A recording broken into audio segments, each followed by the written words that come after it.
like $1.49. $1.49. That's all. $1.49. Yeah, you don't know what kind of Hey, it's 2020. It's 2020 podcast. Back in the day when your grandmama had that stuff, had the aluminum foil Okay. packaged up in the freezer, she just pull it out and start cooking. You don't know Like, what what it is is. Hey, it's 2020. It's 2020 podcast.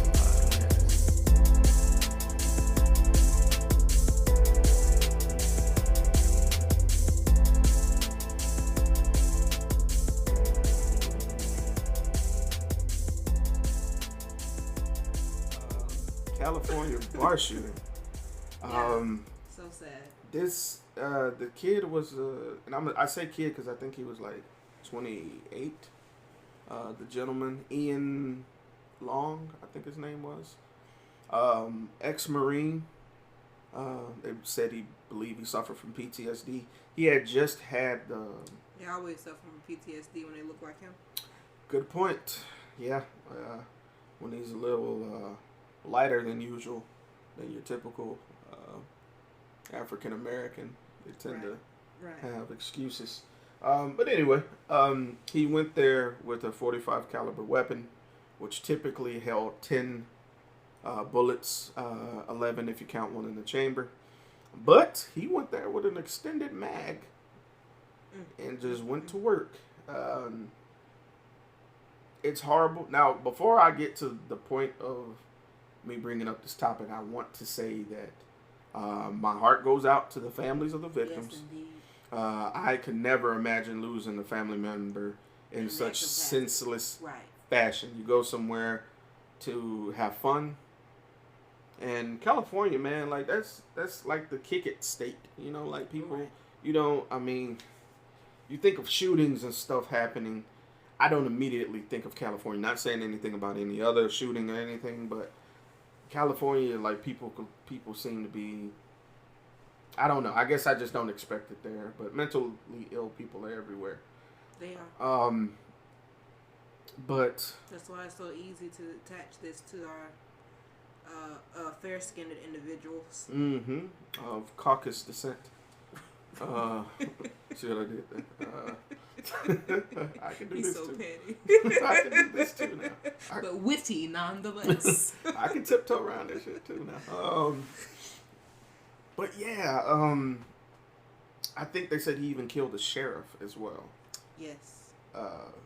One he was included. Now which kind of now he they said he died from a self-inflicted gunshot wound. I don't understand it. Like, I already feel some type of way about our veterans coming home and not being looked after. Yeah. Because I have a lot of people in my family who were in the Army and things, and hearing how they got treated when they came back, like, I don't know. I just feel like your country should be like, man, you straight. You know, I understand they send your kids to school for free. That's cool, but it should be a part of their. I mean, they already get the medical. I feel like that's medical attention. Yeah, that mental health is medical, so I feel like that should be a part of it. You know, the debriefing and the therapy. You should know that 30 days is not enough time for a debriefing or for you to see someone.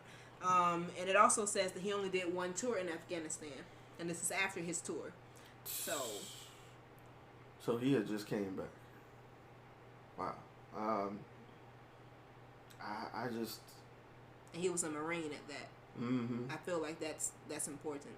Yeah. Because every branch doesn't do the same type of duties. Yeah. So, Marines is hardcore. I mean, even look at his picture.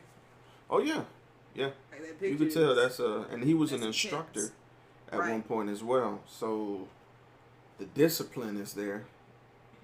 I feel like if you're an instructor of some sort and you're a Marine, listen, Marines are like the elite of the elite for our military. So you know how to kill. You're an effective killer. You get like 75 different ways just to kill somebody by poking them in the neck. If I send you in an office with a popsicle stick, I'm expecting at least 6 bodies from a Marine. But gotta take better care of these people. Like, at least keep them under watch. And like the fact that all these details about him getting into it with police, like in April or something like that, they had a report of him having the cops called on him. Like keep tabs on these people or somehow, man. Like these people are trained to kill. I mean, like don't get me wrong. I understand we got immigrants to worry about coming from the outside, but some of these ain't wrapped too tight here after where we've sent them. Like something has to be done or said, or like sympathy, or like we gotta show more care, because I can't understand what all they had to go through, but I'm willing to listen. You know, I'm willing to give them a hug if that's what they need. You know, we don't celebrate our veterans like we should. You know, all we do, we have Veterans Day, get them off, or I gotta work. Right. So that's intense. Yeah. That's real intense. You want it for the holiday, but not for the actual life of the person. Yeah, man. And like, all right, I'm a history buff. Like, I love reading history. Like, you could probably. Yeah, I got a couple up there. There's a few. Yeah. When you had warriors that you sent to war, and they came back, they either stayed in the military and was like high-ranking officials, or they went and retired and you took care of them for life. Like, they were celebrated as heroes. Need to get back to that. Indeed. You know, like, it's like, come on, like, we got to get back to save it. They sacrificing their lives and their mentality and their convictions and beliefs for... And then they get nothing in return. Get slapped in the face and are homeless and poverty. Yeah, man. Can't even pay rent and have nowhere to go. Yeah, man. And before that one person who's listening to this talks about kneeling at football games, the sentiment was presented by someone who was in the military. Now, granted, I understand one military person don't represent them all, but if you can't understand that by now, check your privilege. Right. Like, if you can't see it from the other side, like, I think there's something wrong with you at this point. And that's all I'm going to say about that. But I wanted to kind of touch on the other part of this topic with the shooting. KMarie's niece being killed as part of this. And my heart goes out to them. But I started seeing more articles on that than the actual shooting at one point. And that bothered me. I understand that she was one of the people murdered, but there were 9 other people killed. So let's get everybody. You know what I'm saying? Like, don't just highlight this one important person who was killed by somebody famous niece. And I get the gravity of it, that anybody, even people related to celebrities, can get got. I understand that, but come on, man. Like, it's not the time to just highlight her. We really need to talk about everybody that was affected by that. I feel like that's disrespectful to the other families. What's going to happen is they're going to be like, oh, that shooting that happened in California. Oh, that one where KMarie's niece died. Yeah. And if my child was killed in that and I heard that, I'd be like, well, I don't know. So she's the only one that matters. Yeah, like, is she the saint of the... I feel you. The way that publicity works nowadays, they spend on whatever they can to make the story bigger so that you watch this channel more than this channel. So if this channel found out first and they're like, oh, people are going to watch this, so they're going to see KMarie's face. You know, they're going to see her on there, so they're going to watch our channel more, so we're going to get the ratings for prime time. Oh, wait. Well, we're going to spend this. Well, what were they doing while she was getting murdered? Well, they were at home eating dinner while she was getting, like, it's just so messy. Like, people don't have any holdback anymore. There's no boundaries anymore. And people don't care. And unfortunately, people want to see more of that. So it's supported. Which is horrible. Yes.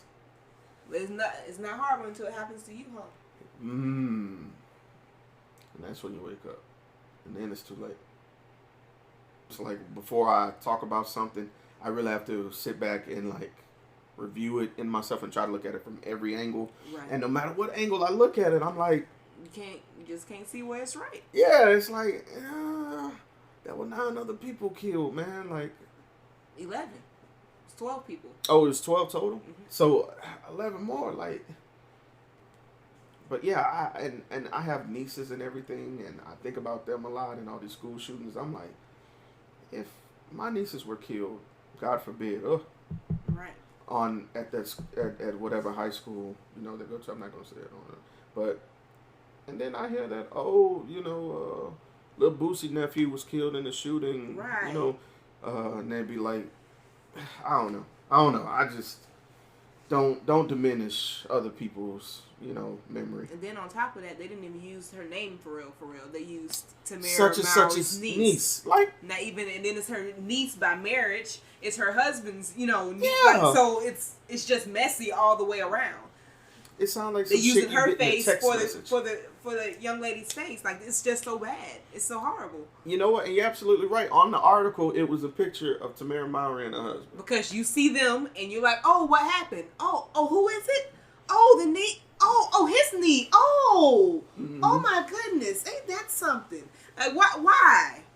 When you could have just spoke about this. They were, oh, Kevin, we need a different spin. What's the different spin we can do? Who's related to who? Yep. Oh, that's good. That is good. Mm-hmm. Do that one. That's the one. Billboard it out. Yeah. Nigga who said that. Yeah. Like all of them. Everybody involved. That's how I feel. The printer, the one who picked it up, the one who lined it up. The one that proved it. Yep. Sent it to print. Like, what in the world? The one that wrote the art. Like, why? Folded the paper. Who put the staples in the middle? All y'all, bro. I'm done. Collectively. Goodness. Okay, that was me off my soapbox on that one. Kanye recants his political views. I got off the Kanye. Let me ask, when did you get off the Kanye bandwagon? I never got on it. What? Look, you weren't feeling it? I respect him as an artist when College Dropout was out. Like, he started changing after that, you know what I'm saying? People are like, well, after his mama died, I just feel like he was a little bit before she passed away. Yeah, so I just think that probably pushed him over the edge. I don't know if he was looking at Kim K's window. That's disrespectful because they're married now. But I'm saying, I don't know if he was looking at Kim K's in her window or whatever that she was doing, who she was with or whatever, to see when his chance was going to be up. That Ray J sex tape was trash, by the way. I'm just going to put that out there. But I didn't watch it. I mean, I heard. She heard. Fuck out of her. I can't with you. Yes, but I mean, look, all this drama and whatnot. I don't keep up with because I feel like it's like a real bad child that's like throwing a tantrum. Like, you can't give attention to that because they just gonna do more. They're gonna, the more attention you give to it, the more they're gonna do. Well, how can I outdo it this one? How many oohs did I get last time? 39? Okay. Let me up the ante. What can I do to these motherfuckers this time? Let me see what I can do. And then they do something else, and it's gonna be something else, and it's gonna be something else. So in 2020, when y'all see this man run for president, when he just denounced politics, they go, oh, he changed his mind. Yay for president. And I just can't sit. I just can't. I can't witness it. I can't deal. So I just don't give any energy to it. I have enough in my life to give energy to that be giving energy to this grown ass man acting like a child. All right, shit. You said a lot. And I think the thing that I held on to Kanye for so long is when I first heard College Dropout, Kanye felt like that relatable nerd that let me know it was okay to be myself. Right. Because he had his own convictions, his own things. He admitted his own faults. He was naked, like you do when you get up there. He exposed his entire self on that first album, and I felt it. I felt I was about to go to college. I think it came out in 03 or 04. But I was getting my mind ready for college. Didn't really know who I was personally. Didn't really know, but it helped you figure out him things. exactly. Yeah. It's like whatever I be, I'm gonna be cool because he was just fine, and he's a college dropout. Right. So I'm straight. So, I ain't even much drop out. I'm exactly. good. But I did. But so around the second album, I noticed the tone difference. He went from this free-loving social warrior to, I felt the brooding of unhappiness in this album.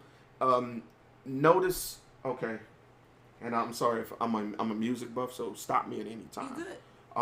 On the album, it was very vibrant, colorful music, different levels, different party. Are you gonna be? And Through the Wire, inspirational, very lively music. Yeah. The next album was so somber, it was almost like a melancholy. It was like an elegy. It felt like that Kanye was dying, and this was the funeral music of that Kanye. Yeah. And that's a great analogy. I felt it. It wasn't even the same vibe. Yeah. Like, it was the mess of him talking about leaving Dame Dash, because there was a lot going on. I understand. Leaving Dame Dash behind, him bringing up the Diamonds of Sierra Leone, and I don't know what that was on. Him trying to bring in the unsuccessful fashion thing, the breakup between the young love of his life from that album he was coping with, and the first scare that he had, which was the death of his grandmother. I felt that, and it brought me a little bit down. And then the next album was Graduation, and I was like, I don't. What are you doing? Like, what's the theme of this? Because it was all over the place. Yeah. It felt like Graduation felt like ADD to me. He had celebratory tracks. He had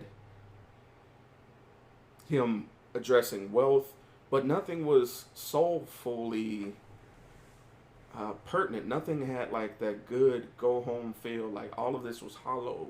Yeah. Like, it was materialistic feeling music.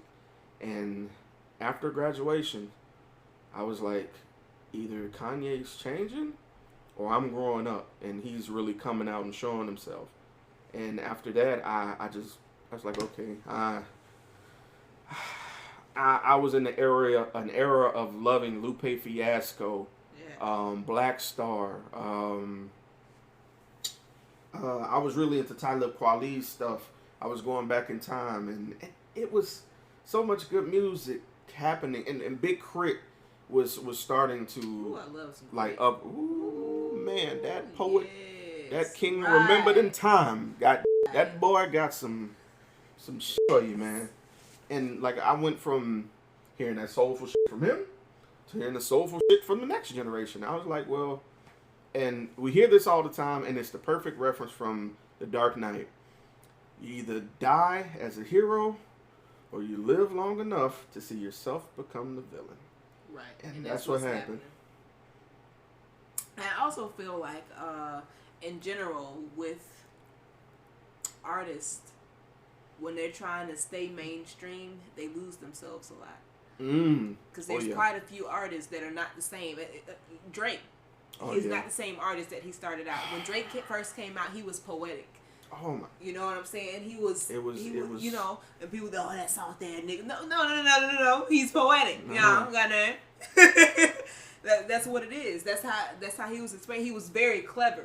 Like, I appreciate his, you know, like the way that he thought, the way that he wrote, his flow. I appreciated that. And to now, what are you talking about? What are you doing? He just rapping. Yeah, thug that's lyrics. right. Yeah. I'm doing me. Okay, that wasn't really it, but I'm saying. No, I agree, because I think the very first track I heard of Drake, this was before that mixtape that got a Grammy. Mm-hmm. Matter of fact, it may have been the same one. He said a line that just fucked up my whole life. He was like, I'm going to the show and I'm trying to have fun, but I can't imagine how, because I just see my ex-girl standing with my next girl, standing with the girl that I'm fucking right now. I said, whoa! Right. This boy's good. Clever. I literally saw that. Right. Like, Right. I don't get that from him no more, man. That's That was a vibe. I feel like I get that vibe from Cole. Oh. I appreciate Cole. I'm going to shake a lot your of people hand, didn't. Now I don't do too many artists. I don't like it. Now wait, this ain't gonna. Let's go. Hey, look. I'm a different. Wave fan. Look, now All there's right some now. stuff that I don't appreciate. I be like, what did he do? There's some stuff I be like, okay. Made a female dragon, had a fire conversation. Like, my hang like it ain't no curfew. What? Man. Okay, that's hanging low. Hey. Okay, then you out all night, huh? They all the way down. Like I appreciate the people that respect the art form. Hip hop, exactly. But I don't classify Wayne as hip hop. He's rap. He's a rapper, right? Mm-hmm. But I feel like Cole is like new school hip hop. You know what I'm saying? He keeping the hip hop alive. I feel like Lamar is keeping hip hop alive. Like I wouldn't put Crit in hip hop because he a southern rapper. You know what I'm saying? It's a whole different swag with Crit, and I'm here for it. There's no doubt. He keeping that mixed CD vibe. Yeah, that matter we of fact, enjoy. I did some pictures of Danny Boom. Danny Boom reminds me, he's local by the way. Well, he's not. He's from Bay Minette. I've heard But Danny Boom. yeah, Boom reminds me of Crit. I F's with Boom. You know what I'm saying? He got that same message. Why? Because they spitting real shit. You know what I'm saying? They telling you what's life.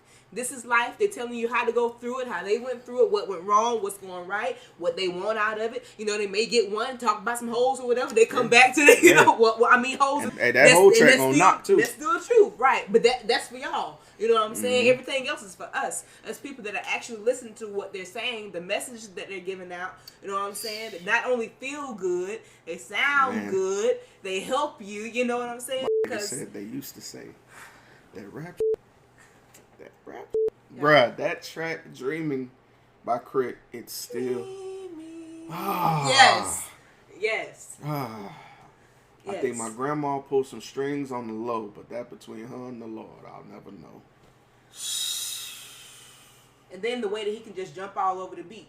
You don't know what Crit gonna say when he say it. No. But you know what he on it? Like his vogue can switch, you know what I'm saying? He does not don't have talk a about my distinct horrible pattern. impression.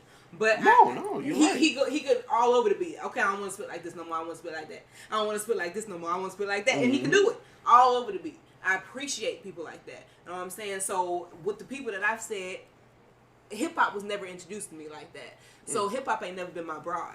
You know what I'm saying? Like I ain't never chilled with her. We ain't never went kicked it in the backseat. You know what I'm saying? She cute or whatever. I mean, Neo Soul pretty much had me. It's in me. You know what I'm saying? But hip hop, she cute or whatever. But I just like to admire her from across the room. I never sat down and had a conversation with her. You know, I know of her. I know some things that she done. You know, Bonita Applebum. I know some things. You know what I'm saying? Some throwback type of stuff. But me and her was just never cool like that. I respect her. We good. We got a good little vibe sometimes, but I was just never down with it like that. So the people that I kind of flock to, I don't really say that they with her, but they respect her enough to they keep acknowledge her her exactly to keep her memory going. Exactly, it's a legacy because hip hop is the grandmother, and rap is that damn you look just like your mama. Right. Type of situation, and I tell you what, I'm glad we got on this topic because I could talk about music forever. Okay, then. I'm gonna come back to that statement about hip hop, but I'm gonna go back to Crit and Cole. Cole first grabbed my attention with, I want to say, because I was fed up with rap. That was when Young Thug had just came out, Quan had just came out. Ooh, I was like, ugh, like that was this type of stuff. I can't even listen to the radio. I remember that track. I was like, then what make me so mad is that they'll do like something catchy, and then you hear like on a commercial, you can't get it out your head. Yep. It's like zombie music. It's like hypnotizing you, and like it just plays and repeat to get you stuck up. You can't think of nothing else. It locks up your knowledge. That's how I feel about it. I don't feel like it's helping you. I feel like it's hindering you. It's feeding off of you. And so the more that it gets in your head and you can't get it out, it doesn't elevate you in any way. It leaves you stuck on that mess. And I can't. I can't even. So I can't listen to the radio. I can't. One song will be, I'm like, oh, that's my jump. And then it go off, oh no, I can't. Somebody give me an auxiliary cord. Please. Set the Bluetooth in the car. Give me something, cause I can't. Please, ASAP.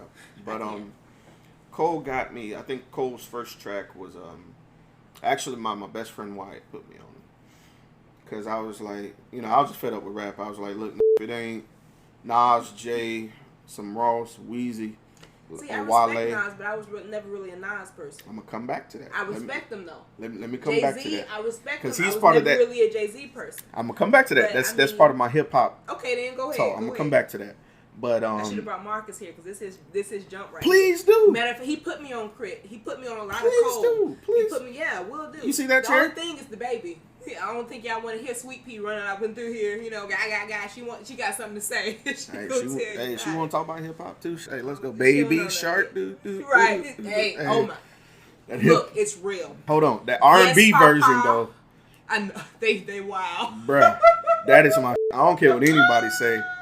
You ain't even got no kids, bruh. I heard the R&B version before I heard the real version. Oh. So when everybody was talking about, damn, this Baby Shark song pissed me, I'm like, that should be riding.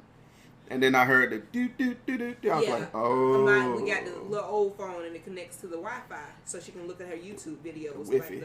Yeah, so we have a Fire Stick. She has figured out how to cast to the Fire Stick. So we watching our shows and our movies and stuff, and we do Baby Shark, and she over there hype with the little hands trying to do a little movement. I can't. So what do? We join her for a little bit and then we switch it back on. All right now. You had your fun. Now go on now.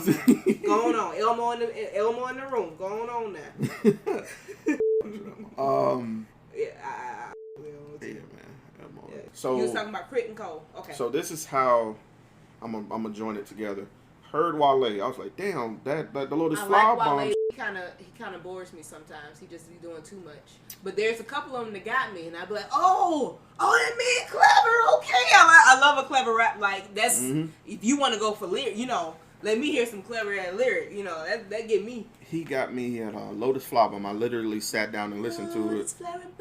I was like, okay, nice. And then I went back and listened to some of his harder stuff. I'm like, okay, and he was like, okay. Cole had a track. Now my first love is R&B. So when I heard him on Yours Truly 2 create a song called Can I Holla at You, and it was to the tune of Zion from Lauryn Hill,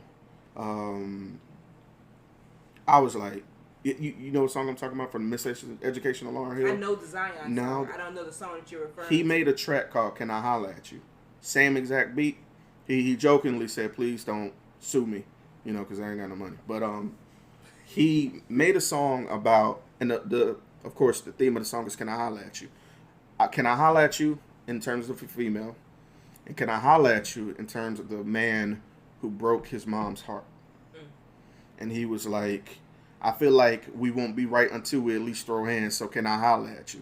I was like, I get that. So can I holla at you? Like, hey, what's up, mine? Hey, can I holla at you? Because, man, you finna fight. Like, that type of...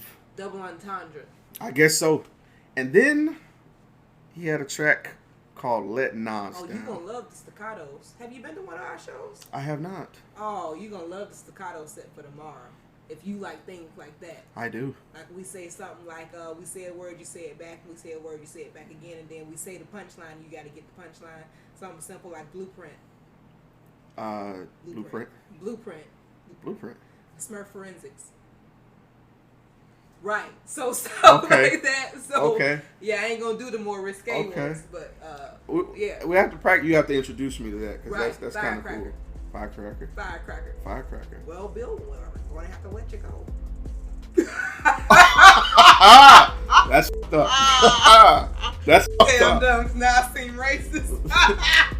We'll bloop it out. We'll bloop that out. He did a. Okay. You lured me. You hooked me. All right, cocoon. Stutter racist. Okay. I ain't gonna make you edit nothing else. That is hilarious. You got any more? Okay, I got a whole bag.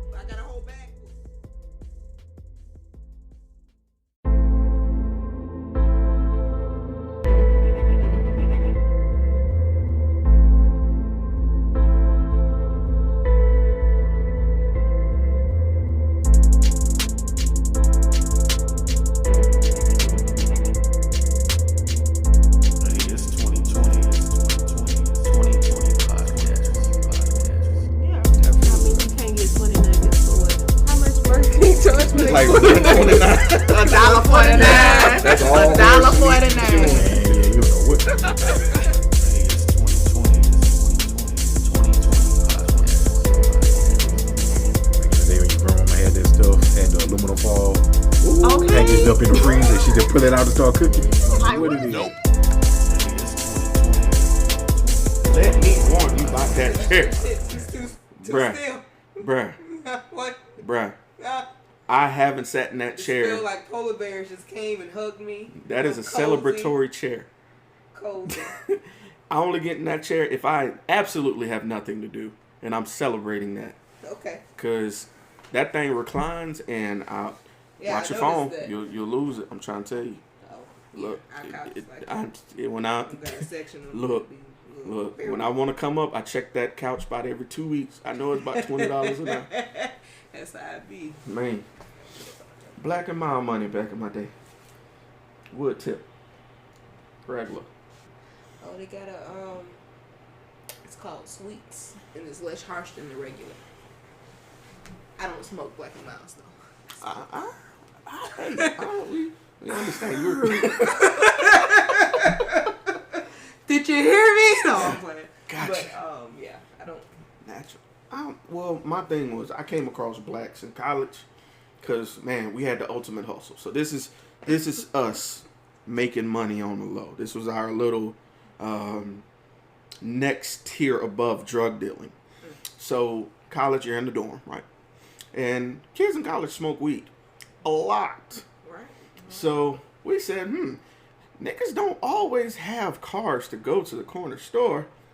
What if we went to Sam's and bought a 50-pack of Swishers and Black and Milds? Now, Swishers at the store, you can buy them for the pack about $2.50 to $3. What if we sold them 75 cents a pop? And if you buy two, we'll give you a discount on the other one. Instead of being $1.50, we'll do $1.25. Let's do that. Yeah? Racking up. Nigga. Slang. 1 week. All it took was 1 week. My best friend, he wasn't my roommate at the time. He had the Rellos. I had the blacks down the hall. Nigga, 1 week we sold out. 1 week. It just took word because his roommate, his name was Chris. He was a certified smoker. He was one of these smokers in the dorm. So, advertising. Yeah. Like, damn, why you always got a Rello? Well, if you go to my room and ask for Wyatt, you'll get a discount. Like, stuff like that. Nigga, it got so bad that our roommates had to sell it for us because we was going to class and work and stuff. Everybody in on the hustle. I'm talking, I come home 20, 10, 20. Hey, you need another box. Pay Wyatt to go, because he had the car. Pay him to go buy. I'm talking about cases. Yeah, it's okay. I started. So, started buying cases of just asking us, hey, y'all sell loose cigarettes? Like, what? That's wild. No. Let me get a squirrel. Like, I felt like cigarettes was too, I was bougie. I felt like, that ain't That's my beneath market. me. Yeah, man, I ain't finna I'm see no with it. squares. The earthy people. And then, like, I tested my product, you know. They was like, what other flavors of blacks you got? Because wood tips and wine was just coming out. So I was like, I got to try it to, you know, let them know. And so I was trying apple blacks, peach black, wine blacks. And wine blacks gave me a headache. Yeah, make my stomach hurt. But when they first came out, I understand that. Hey, it's only balance loud, it out. so you already know. Yeah. Right. Did you hear me?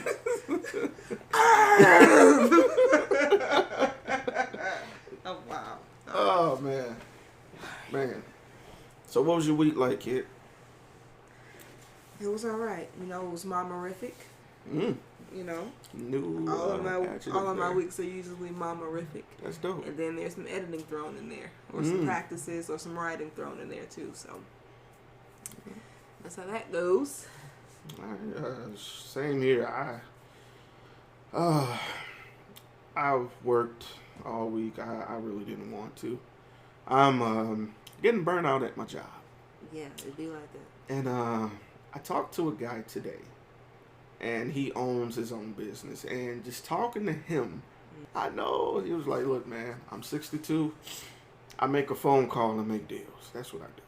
He was like, "You could do it. All you got to do is just, it's who you know, and just put your passion in your project. I was like, I'm trying, man. I'm trying. But owning your own business or entrepreneurship, let me put it that way. It's not easy, but it's worth it. And all the stress that comes with it is your own stress, and not you stressing for somebody else. You're stressing for money in your own pocket directly, not for you somebody else to get it in their pocket and them to break you off something. It's rewarding. That's what he told me. Sense, yeah. He was like, the only stress he really has is seeing how many thousands of dollars is going out, and he just likes to keep look over it. He was like, he doesn't even. He said he lived in Mexico for like 20 years just to get his clientele, just so he can have an international market, which is smart. They always tell you go abroad, but you never really think go abroad to meet people. Right. He said he has connections in Mexico and the U.S., and it works for him. I never really thought of that, like, because usually when I think of going out the country, I think of just going on trips. But I guess when you're your own business, every trip is a business trip. Or no, every trip is a business opportunity. It's a networking opportunity every time that you step outside the door, or every time that you come into contact with somebody. So it's all in what you make of it. But when you work for yourself, you understand that. Yeah. Everything is an advertisement. Like, for example, we have the show tomorrow, architecture. There's a show tomorrow, architecture. But Tasha, she's gotten so much just from people seeing this hair color. You know, y'all don't know, I'm a ginger, borderline. Okay, I'm a redhead. They do have fun, okay then. But everything that you do is advertisement. So just that. Or like the shirt I have on tomorrow, like your shoes, whatever it is. That's why people have all those signs on their cars and things like that. But you get in the, what appeals to the eye when you know what your clientele is and you know what you want to do, then you know how to reach them. Good point. Yeah, now that does make sense, because he said something that I thought I just discovered something, like, I never delete phone numbers. I never delete emails. And he brought that up. And I was like, yeah, now I feel like, remember last time we did the interview with you, we talked about validation? Right. Everything we talked about, and I don't want to say what I work for because I legally can't, but everything we were talking about had nothing to do with what we was doing, what I was doing for him to take care of him. But the conversation was like confirming everything I had been like pondering over the last month. Yeah. Like this month, I've kind of chilled a little bit with everything, but it's time to crank it back up. I've gotten 2 weeks off, so it's like, all right, back to grind mode. Right. And double down. And I felt kind of guilty for letting my batteries recharge for a little bit, but October was a hell of a month for me. Like, I had like 4 events every weekend. Like, I had 2 of them that was booked on the same day. I was exhausted, like, yeah. And he was like, man, I understand, that stress, but you don't want to end up hating what you're doing, so don't feel bad about taking the time off. And so, I guess, I don't know. I don't get me wrong. I'll never question my belief in God. Right. And then belief in chance and everything happening for a reason. I always believe that. But that phone call really, like, solidified. Like, anybody, I could have gotten any case on my desk. Right. I could have got assigned anybody in the world. But this specific person specifically was talking to you specifically about something that you were already pondering about. Yeah. Specifically confirming what you already knew. And that, that's how things align, I was like, wow, that's crazy. I feel you on that. That happens so often. Man. Well, TGIF. Yeah. Indeed. You made it. Man, I missed. My nigga, you made it. Bruh. Did you used to watch TGIF? Back in the day, I did. I'm not convinced. I knew that the next question was going to be, what was this? And I wanted to know if I could back it up. And at the moment, I just can't even, my whole mind went blank. All the TV shows. I'm sorry. Because I felt the pressure. He started side-eyeing me, and I was like, oh, man, here it goes. don't crack, and then the egg, and I'm Humpty Dumpty now. Cracked all the way up. God damn it. God, dog. No, Well, what was your favorite show from TGI? All right. First off, Yeah, I saw that recovery. deflection. Now I had several, but I'll say, and this may not have even been my favorite, but I think I watched this the most. Sabrina the Teenage Witch. I was up on that. See, I watched that. I don't know, that talking cat with Salem. that talking. Yeah. Salem was like the Jeffrey of the show. He was. Yeah, I always care for my favorite characters are usually the behind the scenes person, the supportive person that got all the wise jokes. Like Jeffrey, that was the one. Yes. Always. Jeffrey, or when Judge Robertson came and he was like, "Can I be Frank?" Well, who do you want me to be? Man. Classics. But anyway, yes, Salem, he was the one. He was the one in that one. Yes. Speaking of Jeffrey and side characters, I think one of my favorite lines he ever did, besides cannon to the left of the cannon to that shit had me rolling for like weeks. I'm And I was that like one out tomorrow. 8. Man, please, when I'm in there and I'm gonna point at you if you do that. Look for my Look, he testing my gangster too. He don't know about this life. It's our show. Do what we want. Be like, hell yeah. Cannon, never get up there. I'll put him on that shaky. Cannon to the left. Man, let's see how many people get shit though. They gonna know. Oh, they gonna know. Man. Cause they F's with us. Oh, In order to yeah. F's with us, then you gotta know that show. Alright, bet. That's how it is. And I'm gonna be honest with you. With this segment, I didn't have a structure. Yeah, that's cool. That's cool. I'm a Sag. You know, I go with the flow. I appreciate that, man. Cause Spontaneous. you know how to have a normal conversation. Yeah, I can talk now. And so now that I brought that up, I told nobody to talk to you. Here we go. What? Yeah, I told nobody to talk to you. You were the topic of our conversation last week. Okay. And I would like to formally invite you to join us officially with 2020 Podcast. All right. Okay. Yes. Very good. Thank you. Raina knew. I told her that she couldn't tell you. Oh, that's why she ain't talking to me in like a week? That's crazy. She might just don't be. talk. She almost ain't even coming on my post, man. I tell you what. I Hey, told I'm her. official, y'all. Hey. I'm official. I want to thank all the little people. Thank you, guys. I just really want to. I'm excited. I'm wild. Yes. I'm beside myself. I can't stop moving my arms. Y'all don't even know. Y'all can't even see all this gesturing I'm doing over here. We're going to get video, though, future. All right. We're going to get video. Uh-oh. Yeah. I mean, I'm having to put my face on. I ain't even got my eyebrows on today. I'm gonna have And to I brush never it. leave the house without my eyebrows. I'm gonna have to not be ashy. Don't look at my. I need my expression, so I'm covering mine up. I'm actually pulling my socks up because it's brick out there, whole house. Boy, that hawk out there, ain't it? A car, that hawk. I'm so excited, y'all. Okay. Yes, ma'am. 2020, we in here. Yeah, we. Okay, so, we in here. Okay. Beep. Okay. Beep. Okay. Oh, you heard me edit? Yeah.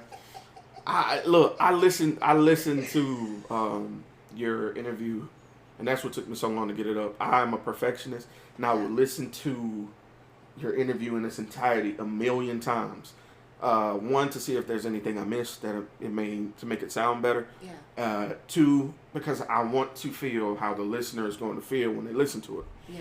So I always put music in the background, but when you got to your topic, I was like, okay, I really want attention to this. So I cut out the music, and I was going to leave, but more and more people hit me up for interviews and loving the context of the interviews. I was like, beep. It's cool. No I'm beeping for a sponsor. That's why I'm beeping. And then I prepped for it, so in case you needed to beep it, then you knew where it was coming. So, I mean, you know, whatever was whatever. Yeah, as man. long as I got the, I'm trying to get us spread a little bit of hard ad dollars. Yeah. But yeah, I spoke with them about it, and everybody, well, only Casey didn't know who you were, and I told him about him. I don't think I know him. Oh, we'll I saw him on the picture. That's the only reason I know who you're talking about. We're gonna add you I don't know him. we usually have like a bi-weekly meeting via Facebook, so I'll add you to the group now. I'm Now part that of the you know. group. Okay, Yeah, you then. get access codes. Cha-cha. Right. I'm gonna have to make some new business cards. I've been reading those memes with Dexter's from. Oh my goodness, they have been.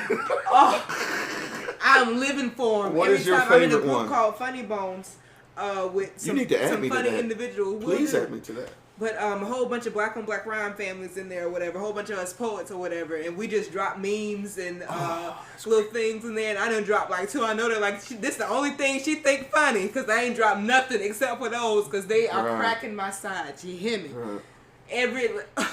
They start putting the gospel, so they painted them brown. No. And put a gold tooth in his mouth. And put weaves on the girls. I was too done. They just doing the absolute most, and I'm here for it. Judge me if you want to.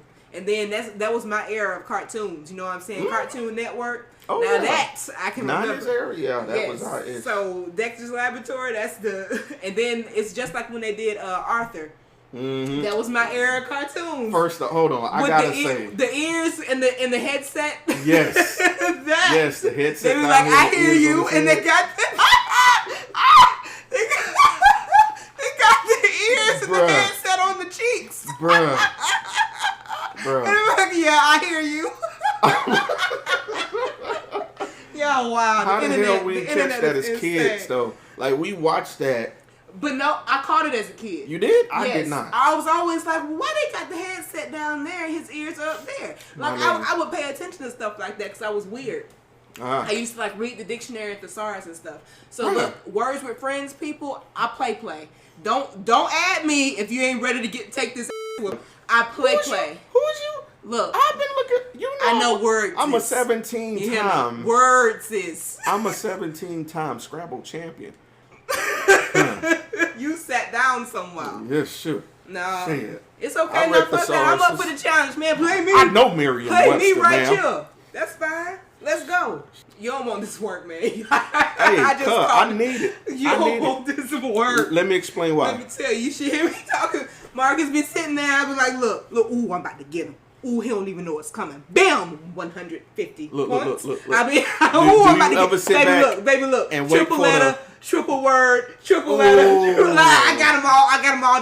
Look, I got both double words, baby. Look. Watch. Bam! Ooh, he ain't see it coming. Ooh, he ain't see it coming. Look at it. Hey, look, I be in there cocky, but don't beat me. I be in there talking all kind of shit. You hear me? Man, look. I bet. Ooh, look at it. Ooh, you raggedy mother. Ooh, you chat need son of a. Ooh, I can't stay. Ooh, he got me. I don't log in for 2 days. Okay, you got it. That's what I do. Okay, you got it. Okay, I'm about to get you this time. No, I'm about to get you this time. That's how I be. I love Swapping it. all my vowels. Right. Give me an E. Just give me a Got B. like 6 E's. Why would they do that? H. 6 E's, a J, and a question mark. What in the world? Can't. But yeah, going back to Arthur, and I appreciate you being all over the world with me because that's how I think. It's a sad you. Literally. Creatives do that. You know. Creatives And go it drives because you don't have enough. Your mind just doesn't stop. You can't just stop and focus on one thing. It just jumps around like that. That's what we do. It drives my girl crazy because she's a planner and she likes 1, 2, 3, 4, 5, and I'm like 17, 11, 1, 19, square root of 4. Yeah. Oh, but did you see number 1? Man. I forgot to tell you about number 1. Oh, but number 4. Number 4 was the one. Yeah. Okay then. He was looking at his phone. We're there now? My bad. My fault. Man. Can't keep up with me over here? My fault. No shade, I know bro. I get everywhere. No shade, I get bro. everywhere. I know it's me. I know. I already know, man. And cause I remember the books, and then the computer games. Then came the TV show. Arthur might be old as us. I'm gonna look up when Arthur. Next time, I'll let you know when Arthur was created. Man, I got Google right here. Computer games. Google here. Google here. Oh man. yeah. Google here. You keep on talking. I'm gonna get you. But I remember that. I used to with Arthur when I was little. When you were Baron. You ain't hear that. You ain't hear that. You did not hear that, man. It comes out sometimes. That's what is that? Thedo? Where you? Man, that is exactly what that was. Old Bay. You called me back in the I mean, woods. Grand Bay. Old Bay is a restaurant in Fort Walton. The place where I'm from. Old Bay leaves and shit. Just Old Bay. It's delicious. Old Bay steamer. seafood, of course. I smelled and it they when fish you their said own. that. Yeah. And they boil everything. Yeah. When you walk in, does it just? Yeah. I love it. Oh, you just be like, oh. You know, when you get good humidity and seasoning when you walk into a building. Ooh, yes. That is where it's at. Yeah, she coming in a Hyundai. It's a little warm, but it smells good. It's delicious. Mm-hmm. Delicious. Damn. But yeah, the Berenstein Bears. Corduroy. I don't remember what he did, but I know what he looked like, so I know he was around. Yeah, And the he just had Berenstein them Bears, and I goddamn knew about them. I had the green books corduroys. and the movie and the VHSs. I remember at one point in time growing up, somehow corduroys became not cool somewhere in my life, and I didn't understand it because I ain't have a say so when I got dressed. My mom just put me on and I just went to school.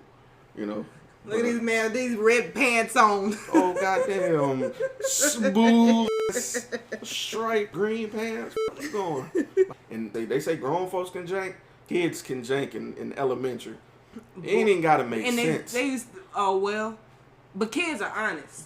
So Yes, they some are. things they just be telling the truth. Bruh, you ever had that one girl that just told the truth and just cut everybody? Man, you don't want to get into it with her. When you Nope. see her coming, everybody just stop. Just hush. Like here come Keisha. Y'all go this way. I don't care what Here y'all come love. Keisha. Look, and she remembers. Right. Too much. Look. You remember in the second grade when you pissed your pants and you had to Bruh. go home and then you Look. got whooped in front of the whole classroom and your mama came like the kids Look. they don't forget. Let her be like, damn, you didn't do too good on that test. We're like, yeah, I remember on September 11th when you're musty in the back of the class trying to keep your arms down. Like, Sure was September 11th. That was man. Fuck you, man. I don't care about you, Joe Apple. Get all mad. So Arthur was created in 1994, and it aired its first episode in 1996. Okay. We just passed the anniversary, October the 7th. Well, not just passed, last month. we'll let it pass. It was close enough. 2 weeks ago. It was Yeah. reachable. Yeah. Okay. It was reachable. All right. I was trying to sound like y'all. Oh. Got him. You can literally hear the disappointment Right. when I realized I was got. Yeah, walk right into it. Just take me. Start spinning. Man. Day after day. Oh, man. Oh, please don't look at my kitchen because I did not wash I dishes. wasn't looking at the kitchen. Oh, please don't. But don't look at the kitchen now that I brought attention to the kitchen. I guess y'all couldn't see me lean forward and look in the kitchen since he mentioned it. Man. Don't look in the bathroom. You just sit up and start looking. Let me go in here and wash my hands and see what they got going on. I just did. I looked at the dishes, and you ever had a personal conversation with yourself on opposing views? Yep. I'm like, I really should clean the kitchen, Yep. seeing that I have company coming to record. Oh, but it ain't that type of, When I say company, is what your mama would say for anybody coming over. Right, Generally, give you a anyone box. entering your house is. we all good though. I'm family now, Oh yeah. You get thirsty. I'm just I gonna brought see my you to the collar, kitchen. y'all couldn't see that. TGIF. Yeah. Indeed. You made it. Man, I missed. My nigga, you made it. Bruh. Did you used to watch TGIF? Back in the day, I did. I'm not convinced. I Hesitated. knew that the next question was going to be, What? what was this? And I wanted to know if I could back it up. And at the moment, I just can't even, my whole mind went blank. All the TV shows. I'm sorry. Because I felt the pressure. He started side-eyeing me, and I was like, oh, man, here it goes. Oh, don't crack. And then the egg, and I'm Humpty Dumpty now. Cracked all the way up. God damn it. God, dog. No, Well, what was your favorite show from TGI? All right. First off, Y'all saw that recovery. deflection. Now I had several, but I'll say, and this may not have even been my favorite, but I think I watched this the most. Sabrina the Teenage Witch. I was up on that. See, I watched that. I don't know, that talking cat, I fucked with Salem. that talking. Yeah. Salem was like the Jeffrey of the show. He was. Yeah, I always care for my favorite characters are usually the behind the scenes person, the supportive person that got all the wise jokes. Like Jeffrey, that was the one. Yes. Always. Jeffrey, or when Judge Robertson came and he was like, "Can I be Frank?" Well, who do you want me to be? Man. Classics. But anyway, yes, Salem, he was the one. He was the one in that one. Yes. Speaking of Jeffrey and side characters, I think one of my favorite lines he ever did, besides cannon to the left of the cannon to that shit had me rolling for like weeks. And I was like out tomorrow. 8. Man, please, when I'm in there and I'm gonna point at you. I'm gonna point at you if you do that. Look for my fucking face. Look, he tested my gangster too. He don't know about this life. Shit. It's our show. Do what we want. Be like, hell yeah. Cannon, never get up there. I'll put him on that shaky too. Cannon to the left. Man, let's see how many people get that shit though. They gonna know. Oh, they gonna know. Man. Cause they F's with us. Oh, in order to yeah. F's with us, then you gotta know that show. Alright, bet. That's how it is. And damn man. You know how to have a normal conversation? Yeah, I can talk now. And so now that I brought that up, I told nobody to talk to you. Here we go. What? Yeah, I told nobody to talk to you. You were the topic of our conversation last week. Okay. And I would like to formally invite you to join us officially with 2020 Podcast. All right. Okay. Yes. Thank you. Raina knew. I told her that she couldn't tell you. Oh, that's why she ain't talked to me in like a week? That's crazy. She might just don't be. talk. She almost ain't even coming on my post, man. I tell you what. Hey, I'm official, y'all. Hey. I'm official. I want to thank all the little people. Thank you, guys. I just really want to. I'm excited. I'm wild. Yes. I'm beside myself. I can't stop moving my arms. Y'all don't even know. Y'all can't even see all this gesturing I'm doing over here. We're going to get video, though, future. Right. We're going to get video. Uh-oh. Yeah. I mean, I'm going to have to put my face on. I ain't even got my eyebrows on today. I'm going to And have I to never leave the house without my eyebrows. I'm going to have to not be ashy. Don't look at my I need my expressions. I'm covering mine up. I'm actually pulling my socks up because it's brick out there, whole house. Boy, that hawk out there, ain't it? Oh, car, that hawk. I'm so excited, y'all. Okay. Yes, ma'am. 2020, we in here. Yeah, we in there. Okay, So, we in here. Okay. Okay. Okay. Oh, you heard me edit? Yeah. I listened to your interview, and that's what took me so long to get it up. I'm a perfectionist, and I would listen to your interview in its entirety a million times. One, to see if there's anything I missed that to make it sound better. Yeah. Two, because I want to feel how the listener is going to feel when they listen to it. Yeah. So I always put music in the background, but when you got to your topic, I was like, okay, I really want attention to this. So I cut out the music, and I was going to leave motherfucker. But more and more people hit me up for interviews and loving the context of the interviews. I was like, beep. It's cool. No I'm beeping for a sponsor. That's why I'm beeping. And then I prepped for it, so in case you needed to beep it, then you knew where it was coming. So I mean, whatever was whatever. Yeah, as long as I got the, I'm trying to get us spread a little bit of hard out. Ad dollars. Shit. Yeah. Thank you for tuning in to another episode of Business Minute.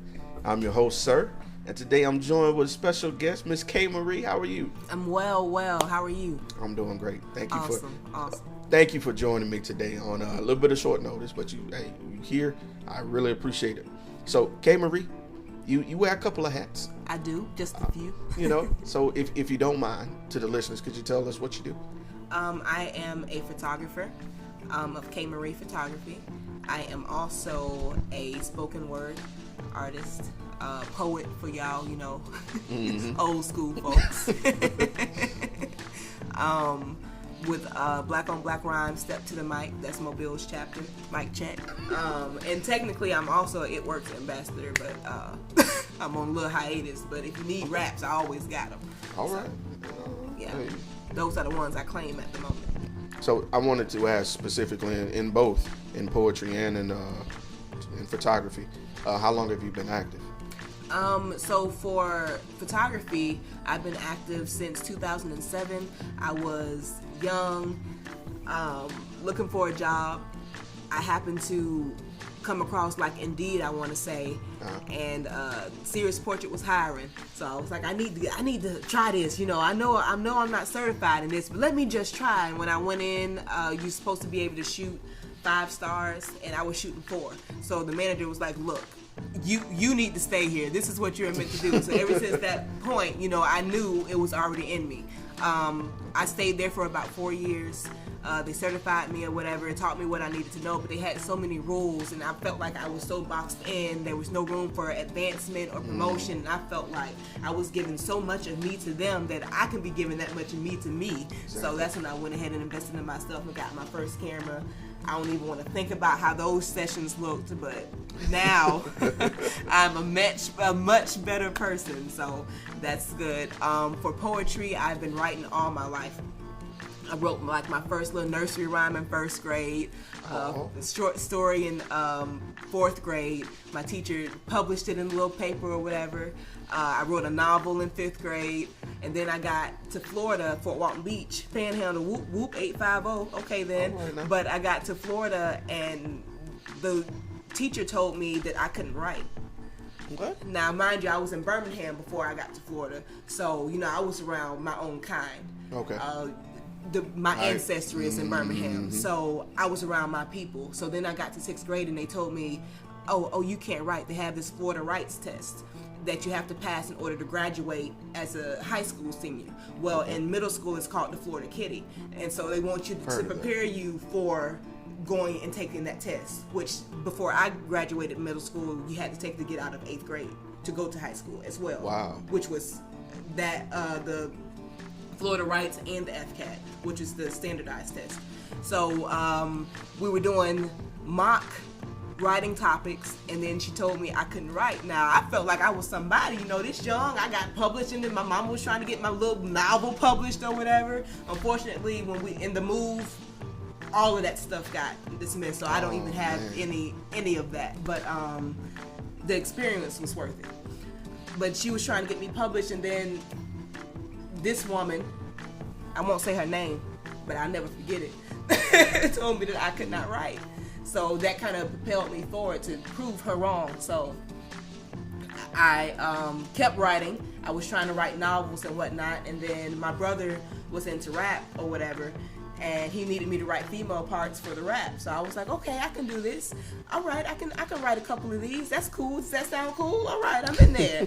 And I came across Sonny Patterson on a YouTube video, and I was like, no, I want to do that. I want to touch people like that. And by 8th grade, I was writing poems, but I didn't feel like they were spoken word poems. I was writing poetry, you know, like scenery type stuff. The wind blows, the trees are in the wind when it blows, you know, that type of nursery rhyme type of stuff. And then I got to high school, and I saw a couple of more people like Be Strong and Be Young and Mo West and people like those. I started seeing, you know, developed poetry that was touching people and shaking people. And when I like came into contact with Team Snow, the original Team Snow, I just knew that that's what I wanted to do. That's how I wanted to touch people. I want to spit like that. That's what I want. And once I tried it on, it fit so well that I didn't want to take it off. So I hope that answers your question. I know it takes me a long time to get to the point. It's a sad. No. Forgive me. No. And like I said, this is your story. That's the purpose of me picking. Indeed, I appreciate it. Like I said, and those of you who listen to the podcast probably remember KMarie was on our podcast before. All right. And not only graced us with her comedy, but she left us with a piece before, and feedback was overwhelming. Like, I kind of undersold it when I told you earlier, but like people wanted more. Like, thank now. you. So, thank you. Y'all keep me humble. Y'all make me. I understand that right there, because this does that for me. Yeah. So I know feel that like gratification. I'm doing what I'm purposed to do. Yeah, exactly. That gratification. Putting it into words. As much as I love words, that's the hardest thing to do. You know, talking about me and putting my gratitude into words. I don't know what I'm gonna do for those, but I gotta figure something out. Hey, just keep doing what you're doing. That's the best thing you can do. Thank you. So, and you really answered my next question about what inspired you to start from there. So. Oh, well, yeah. And then along the way, I've been a part of, now I'm not a poetry trip whore or anything. Don't feel like that. I just feel like every opportunity that you have, you should take advantage of it. You know, every situation that you're placed in is going to help build you to be the better version of you. And I'm always preaching about being the best version of yourself. So with Speak to Me Poetry, which is the pride and the joy, that's the one. That was the a merge of singers and poets. And like, if you like flowetry, that was the type of vibe. Bill Street Water Club is no longer there, but we used to rock out. You hear me? But that's the one. But everyone's adulting. You know, and so everyone's all over the place. We had military people that our singers are real singers. You know, they're out there, you know, propelling themselves so that they can get out there and make it. And I'm all for it. All love for them. So please go out and support them. When y'all drop my information at the end, and y'all will know how y'all can get in touch with these people as well, because they're wonderful. You know what I'm saying? They are very talented people in all of the fields that they're in. Coming off of a high and hot question like that, I have to reflect it, because, you know, everybody has been down before. So like, on your journey, you know, you mentioned like the teacher that said you couldn't write, and you know, working in a position where you felt like, you know, it wasn't going anywhere. Were there any other obstacles along the way that, you know? You're gonna have obstacles all the time. When you write a poem and you get up there and somebody is like laughing, or gets up and walks out, or is looking at their phone. It could be innocent if they're looking at their phone, but you just feel like you don't have their attention. You know what I'm saying? Which it could be completely oblivious. Like, I can multitask. Like, I was talking to you earlier, I was like, hey, I'm looking at my phone, but I want you to know that I'm listening. Because if I look into your eyes and I stare at you for too long, I zone out. I start thinking about other stuff. So you don't want, if I'm staring at you, I don't hear anything you said. You can ask my best friend. I used to get on her nerves that, like, you ain't even hear me, did you? Sure didn't. Nothing that you said. But actually, my mother, she never believed that I should be a poet. When she asked me what I wanted to be, now as a child I said a nurse, because she was a CNA and she was studying to be a nurse. That's a story in itself. But and so I wanted to be like her. I was influenced, you know. And then I started looking into other little, you know, things that sounded good or they made a lot of money. But when I actually sat and thought about it, I just wanted to write.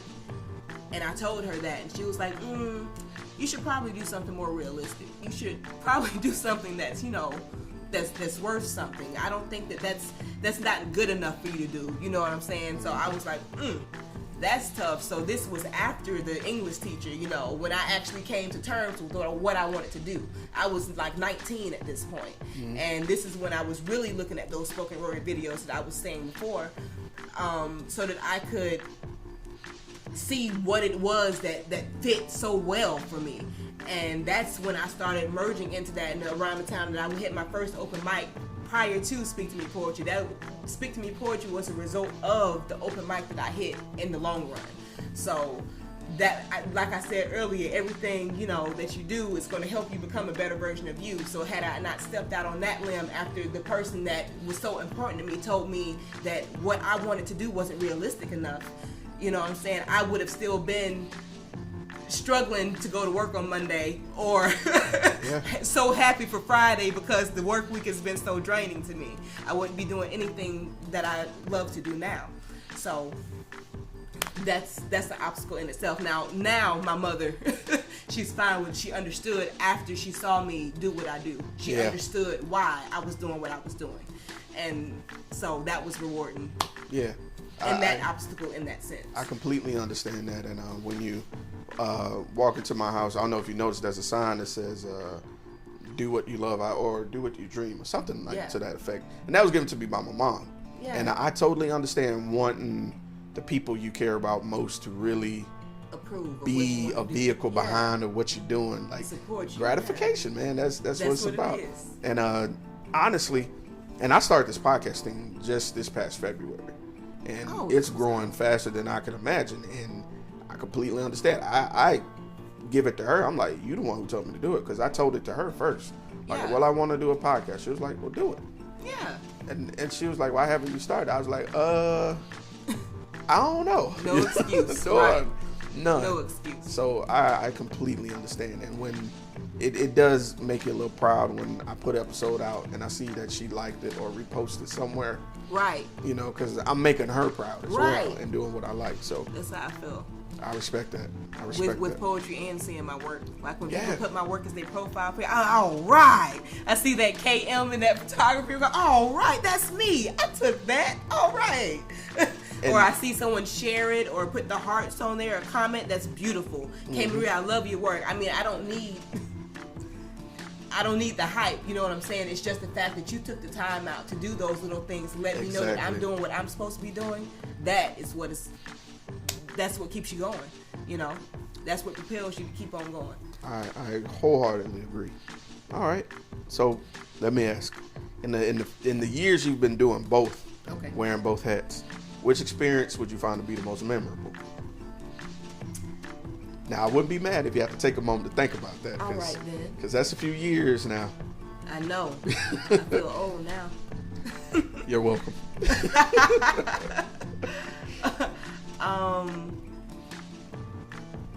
I would say for photography. So when I started doing the Love Yourself campaign,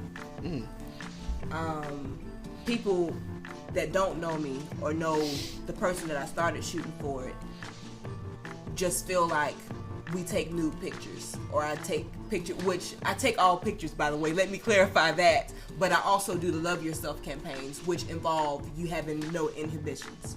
Everything that you brought into that room, you have to drop it at the door. So all of your doubt, your anger, your flaws that you feel like you have, if you got stretch marks and you hate them, you don't hate them after you walk through this door. There's something that you love about you. They're a part of your body. There's something that you've been through and that you've made it through. You know what I'm saying? So if you're heartbroken, people have cried for these sessions, you know, and then I shot them and they were the most beautiful pictures I've ever seen. So the first person that was shot was Cara, Butter So Fly from Power Lines. Shout out to her. But she was going through a difficult time in her life, and it was similar to my time. I might tear up a little bit. It's okay. It was similar to my time that I had gone through, so that one was probably the most important session that I've done, because through her, I dropped my inhibitions. Mm-hmm. As I saw her evolve. It's okay. Take a moment. Take a moment. It's all right. As I saw her evolve in her situation, which was so similar to my situation, it helped me evolve out of my own situation that I didn't even realize that I was in. Mm-hmm. So I still had dark clouds over me, and I didn't know until I saw myself in Cara's eyes. So the first night that she had brought us over and confessed what was going on with her, I just went and I laid on her lap as the empath that I am, and I just let her get it out. So I cried for her. So every time she started tearing up, you know, I touched her and I cried her tears for her, because that's how close I was to what she was going through. Mm-hmm. So when she was like, "Hey, I just need to take some pictures. I just need to let it all go and let it all out," and I picked up that camera to shoot her, she is literally Butter So Fly, because she was some cocooned and boxed up little caterpillar. But after that session, and she saw herself how we see her, that changed her whole outlook. And Cara has been, excuse my language, a ever since then. And I would shoot her all day, every day. So every session is a new milestone in her life. So when you see them, don't think that it's trying to be risque or trying to put her out there. It's just letting you know, hey, I just dropped something at the door, and I just overcame something. Look at me. That's so beautiful. That's what the Love Yourself campaign is about, and that's why it's so important, especially that little car one. Okay, sorry. No, don't apologize. No. Listen, you talk. It's your okay. turn. I'll take a moment. Hey, I got you. No, that, and I did go through and look at some of your work there, and it's risque, but it's not unclassy. It's very flattering. It's an art to how you do it, you know. And I there's definitely a line between pornography Right. and what you're doing. What you're doing is art. I've seen it. And once we get done, I challenge each one of you who feel that I may be underselling it or may not know the difference to go on her page and look at what we're talking about. It's some fine, and it takes courage to do that, to look at yourself objectively and to love yourself and love the reflection that you give and leave all of your doubt at the door. That's powerful. That takes a lot of faith and a lot of strength to do. So I commend you on that, because that's something all of us have or have had, and some to some degree more than others. And that goes into a topic I've been doing before on mental health. You have to love yourself. Right. First. Unconditionally. First. Exactly. And that's important. Taking that step to see yourself and love who you are is important. So you providing that to someone is, you can't even put a price on that. Right. And I don't. Well, those love yourself, if it's for the campaign, I don't. See? And now, I do boudoir shoots, but every shoot's not a love yourself session. Exactly. Is what I'm saying. Exactly. But those sessions I don't charge for. Yeah, and because they're more than what I can't emotional put a price on value. That. Exactly. Yes. Exactly.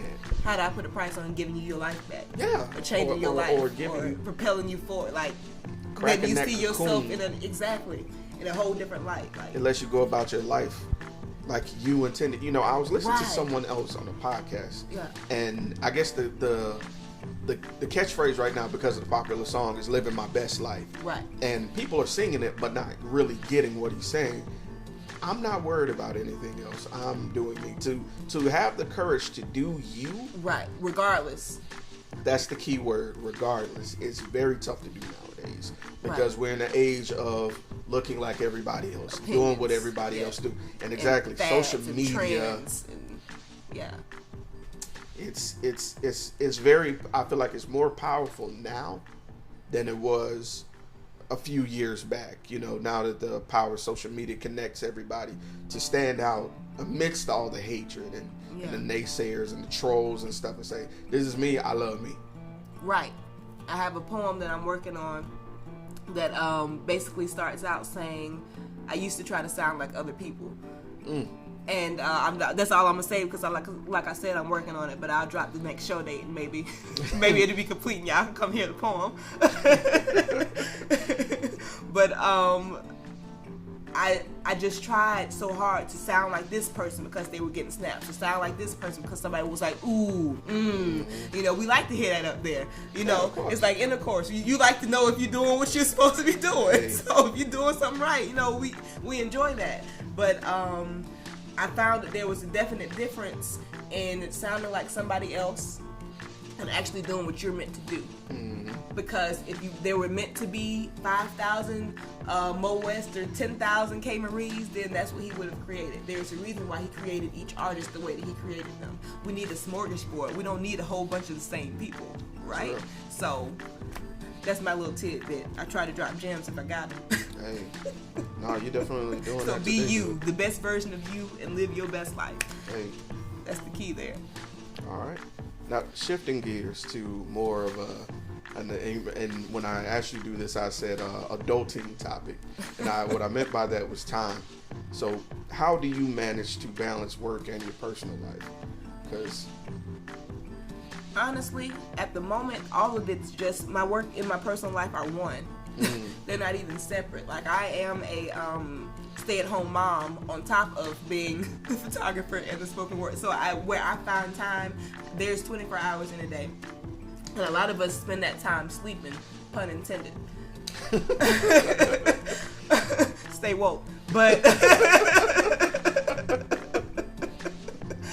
but you just gotta find time. Like, sometimes I'm up when my fella is asleep, and when Sweet Pea is asleep, I'm up and I'm still editing pictures, or I'm up and I'm writing poems. So I have to set this day aside. Okay, I'm leaving the house for 5 hours and I'm going to finish this poem. I'm going to do this and I'm going to finish this session. Like, and so it's constantly a rotation, and I have to put the puzzle pieces where they fit on that day. But I live for it because this is what I wanted. Exactly. This is what I asked for. So it's not a complaint. I'm just saying, it's all over the place. No. Catch me when you can. Yes, ma'am. Yes, ma'am. All right. No, and then I definitely find myself doing that a lot too.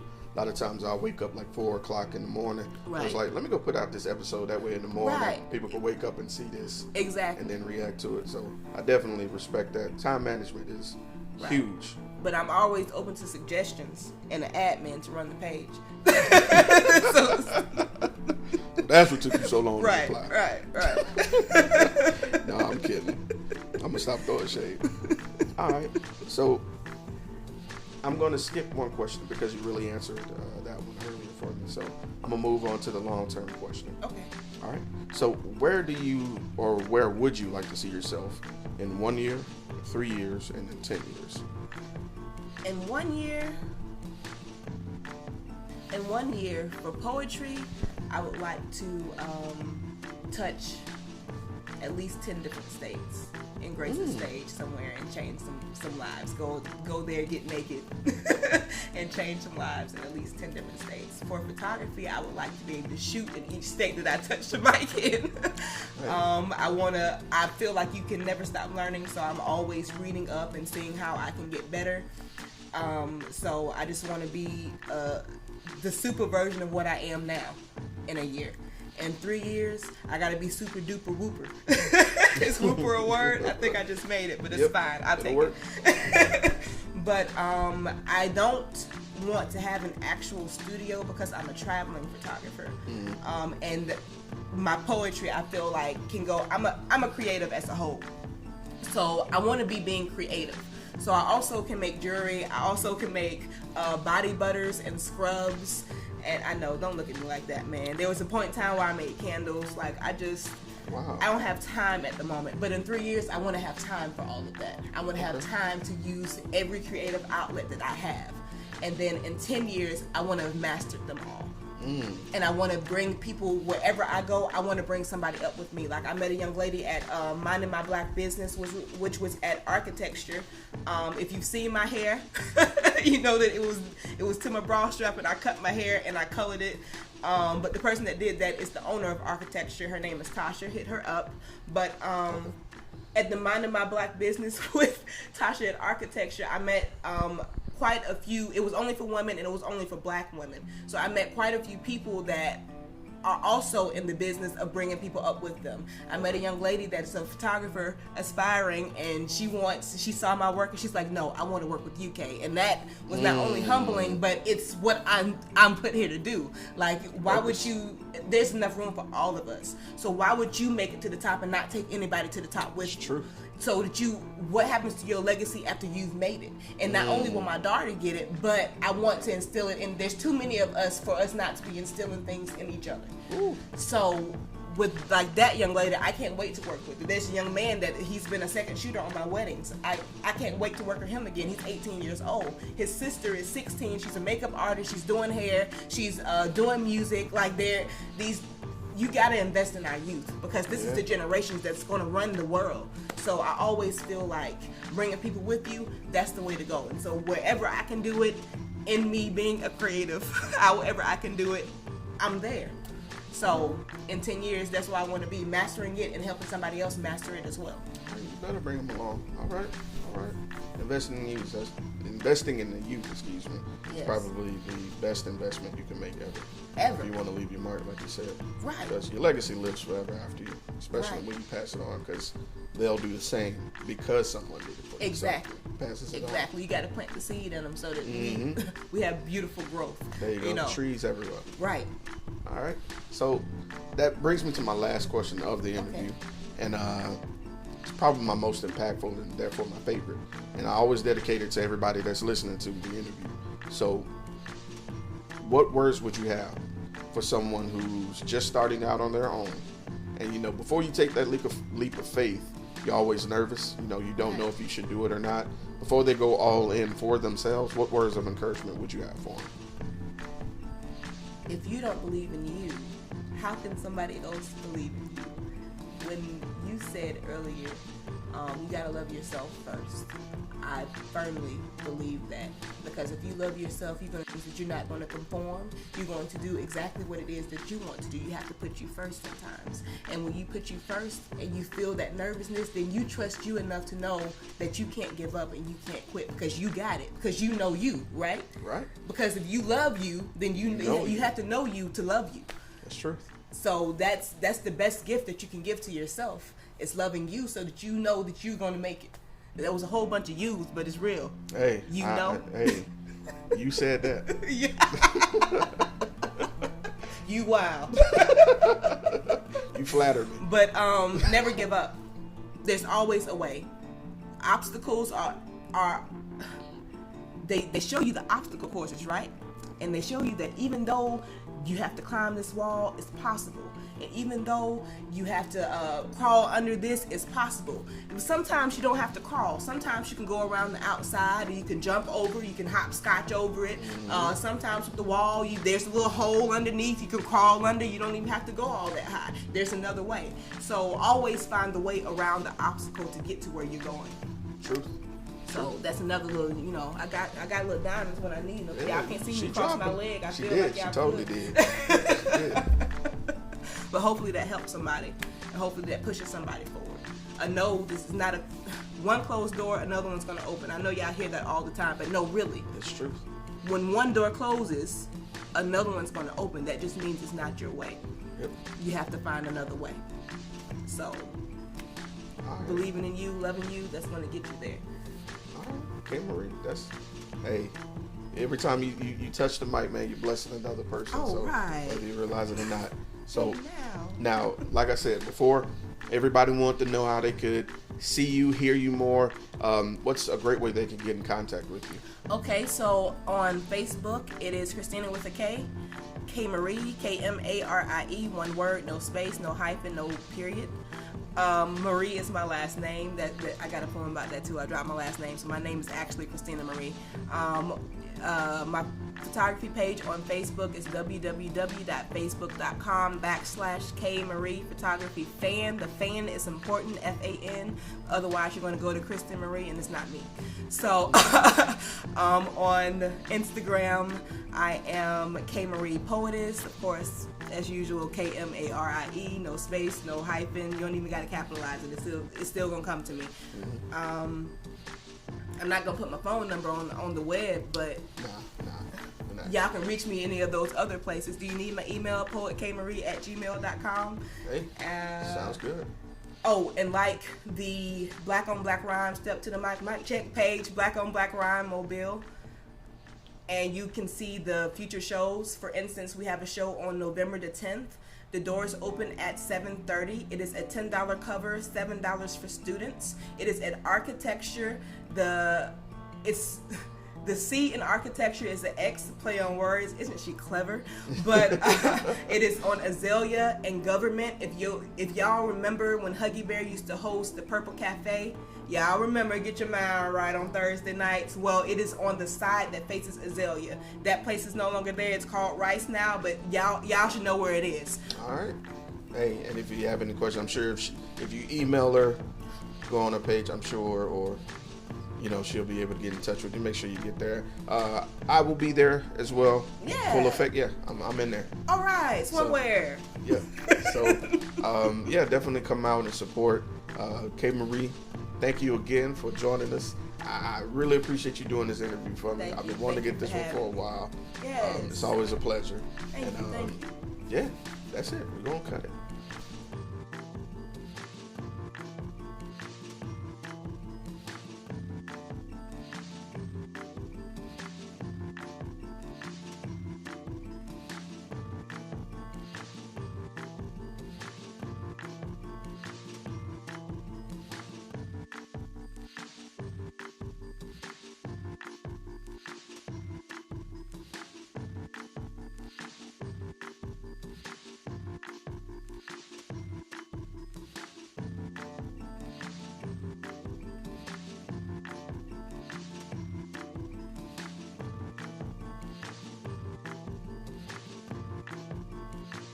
Like I tell everybody, I usually start recording way before I tell somebody I'm recording.